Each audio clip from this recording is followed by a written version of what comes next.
Hello my lovely people, कैसे हैं आप लोग। आई होप आप लोग बहुत अच्छे हैं और मेरी स्टोरी जितना पसंद कर रहे हैं इसके लिए थैंक यू सो मच।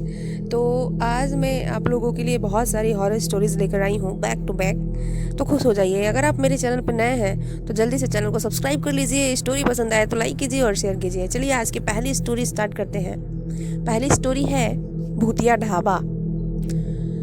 आज भी हमें याद है कि जब हम 10वीं कक्षा में पढ़ रहे थे तब हमारे टीचरों ने हम लोगों को पिकनिक पर पावागढ़ ले जाने की बात की थी। हमारे साथ स्कूल की सारी लड़कियां और टीचर भी साथ में गई थीं। करीब 30 बसें थीं जिसमें हम लोग सबसे पीछे वाली बस में बैठे थे। उसमें हम लोग हंसते गाते मज़े करते हुए पिकनिक पर जा रहे थे।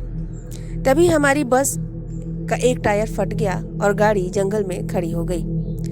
रात में करीब 1:30 बज रहे थे। गाड़ी का ड्राइवर नीचे उतरा और टायर देखकर बोला, मैम आप लोग गाड़ी के नीचे उतर आओ, टायर फट गया है। उसको बदलने में 1-2 घंटे तो लग ही जाएंगे। हम सब लोग नीचे उतर गए। तभी उसने बोला, पास में एक ढाबा है, वहाँ पर चाहो तो आप लोग जाकर बैठकर आराम कर सकते हो, चाहो तो चाय पीनी भी पी सकते हो, तब तक मैं गाड़ी का टायर बदल कर आ जाऊंगा। हम लोग पैदल चलकर ढाबे तक आए तो वहाँ एक बूढ़ा आदमी चाय बना रहा था।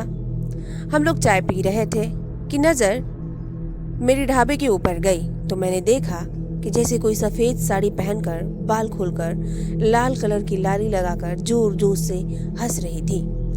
मैंने डर के मारे आंख नीचे कर ली और नीचे देखने लगी। तभी कोई चिल्लाने की आवाज़ आई। बूढ़ा आदमी हम लोगों को बोला, आप लोग यहीं पर बैठो, मैं अभी देख कर आता हूँ आवाज कौन लगा रहा है। इतना कहकर वो जंगल की तरफ दौड़ता हुआ चला गया।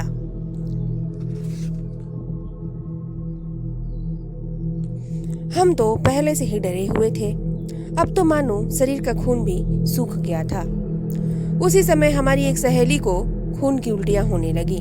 उसको छोड़कर हम लोग भाग भी नहीं सकते थे। इतने में एक टीचर ने बोला, सब लोग आग जलाकर उसके सामने बैठ जाओ और सब लोग एक साथ ही बैठना। याद रहे कि कोई अकेले कहीं उठकर नहीं जाएगा। हम लोगों के दिमाग को मानो किसी ने हथौड़े से पीटकर बंद कर दिया हो। हमारा दिमाग काम ही नहीं कर रहा था कि मैं अब क्या करूं। ऐसे देखते देखते करीब 3 बज गए। तभी वह बूढ़ा आदमी जंगल से आ गया और बोला कि यहाँ पर जो आवाज आप लोगों ने सुनी थी वह भूल जाना, वरना आप लोग पूरी जिंदगी रोते रहोगे। इतने में ड्राइवर भी आ गया और हम लोग दौड़कर बस में बैठ गए और अपने अपने मन में महामृत्युंजय का जाप करने लगे। टीचर ने बोला, यहाँ पर कोई बातचीत नहीं करेगा जब तक कि सुबह न हो जाए। हम लोग 1 हफ्ते के बाद पिकनिक से लौटकर जब स्कूल में सबसे मिले तो यह घटना सबको बता दी। आज भी जब हम सुनते हैं कि हमारे बच्चे पिकनिक पर जा रहे हैं तब हमें पुरानी घटना याद आ जाती है कि कैसे हम लोग बच बचा के निकल आए थे पिकनिक के नाम से। आज भी हमें बहुत डर लगता है। भगवान सबकी रक्षा करे। तो आप लोगों को ये स्टोरी कैसे लगी कमेंट करके ज़रूर बताइएगा और चैनल को सब्सक्राइब करना ना भूलिएगा। आज की दूसरी स्टोरी है एक डरावने बंगले की कहानी। यह बात उन दिनों की है जब मैं 8वीं कक्षा में पढ़ता था। तब मेरी उम्र 13 की थी। उस समय मैं अपने परिवार के साथ बड़े मजे और मस्ती करता था। मेरे परिवार में मम्मी पापा और बहन और मेरी दादी भी रहती थीं। मेरे पापा रेलवे की नौकरी करते थे, इसलिए हम लोग रेलवे के मकान में रहते थे। जब मेरे पापा रिटायर हुए तो हम लोग एक बड़े बंगले में रहने चले गए। उस बंगले में मैं बहुत खुश था क्योंकि मैं पहले से सोच रहा था कि हमारा खुद का बड़ा घर हो। जब हम लोग घर में रहने गए तो हमें एक बेचैनी सी महसूस हो रही थी और हम रात को देर से सोते थे क्योंकि हमें डरावनी पिक्चर बहुत पसंद थी और हम देर तक टीवी देखते रहते थे और हमारा बाकी का परिवार खाना खाने के थोड़ी ही देर बाद सो जाते थे। एक दिन की बात है, जब मैं रात में 11:30 बजे टीवी देख रहा था तब मुझे लगा कि बाहर से कोई आवाज आ रही है। मैंने सोचा मम्मी या पापा पानी लेने के लिए उठे होंगे, वहीं से आवाज आ रही थी। उस समय मैंने ध्यान नहीं दिया, लेकिन थोड़ी देर बाद जब मैंने टीवी बंद कर दी तो मुझे फिर से पायल बजने की आवाज आ रही थी कि जैसे कोई मेरे पास चला आ रहा हो। मैंने देखा तो कोई नहीं दिखा, तो मेरे पैर थर-थर कांपने लगे और मेरे होश उड़ गए कि यह कैसी आवाज है। तभी पायल की आवाज बंद हो गई। थोड़ी देर बाद आवाज फिर से आने लगी तो मेरा दिल जोर जोर से धड़कने लगा, मानो मेरा दिल बाहर आ जाएगा। मैंने सोचा कि मैं यह बात सबको बताता हूँ। जब मैं हिम्मत जुटा के दरवाजा खोला तो मुझे वह मेरे पास बजने लगा, लेकिन वहां पर कोई नहीं दिखा। तो मैं किसी तरह मम्मी के कमरे में पहुंचा और सारी बातें उन मम्मी पापा को बता दी। मेरे पापा मानने को तैयार ही नहीं थे कि मैं सच बोल रहा हूँ, क्योंकि उनको जोर से नींद आ रही थी और वह थोड़े नींद में भी थे। यहाँ तक कि कोई ने मेरी बातों पर ध्यान नहीं दिया। तो मैंने सोचा कि आज रात में मम्मी पापा के साथ ही सो जाता हूँ। ऐसा करते करते करीब 8 या 9 दिन बीत गए। तभी वह आवाज फिर से आने लगी, लेकिन वह मेरे सिवाय किसी और को सुनाई नहीं दे रही थी। और अब तो वह आवाज चाहे जब आने लगी, लेकिन मेरे साथ कुछ गलत नहीं हुआ और मेरे पापा ने वह बंगला ही बदल दिया और हम लोग फ्लैट में रहने चले गए। हमारे बाद उस बंगले में हमारी जान पहचान वाले लोग रहने आ गए। उनका छोटा बेटा हमारा बड़ा अच्छा मित्र था।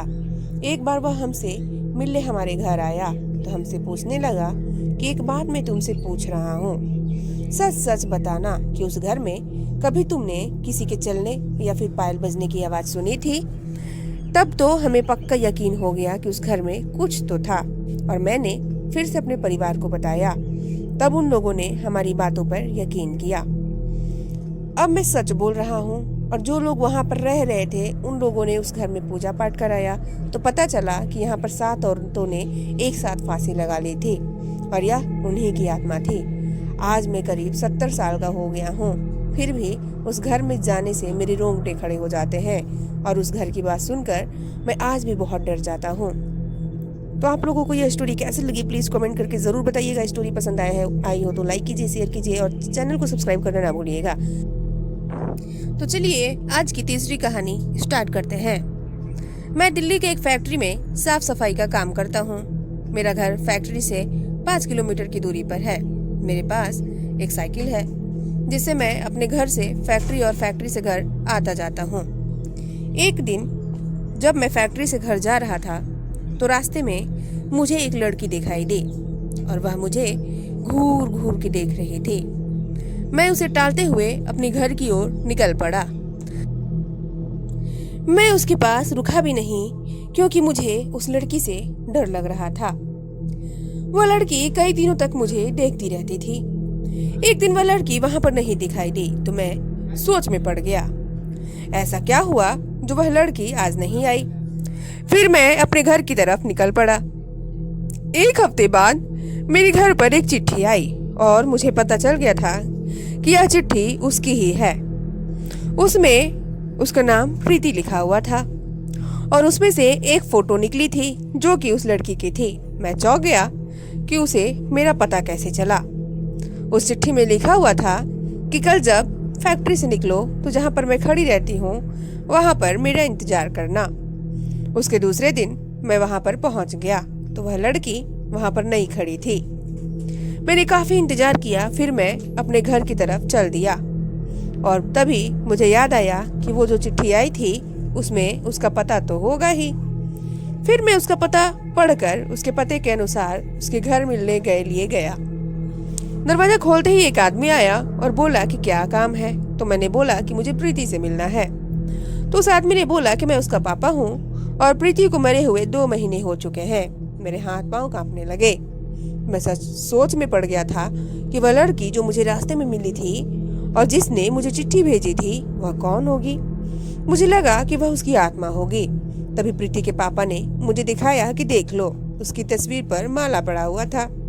तभी मैं भागकर अपने घर पहुंचा। फिर मैंने उस चिट्ठी को जला दिया और उस दिन के बाद मैंने कभी भी अनजान लोगों से मिलना और बात करना बंद कर दिया।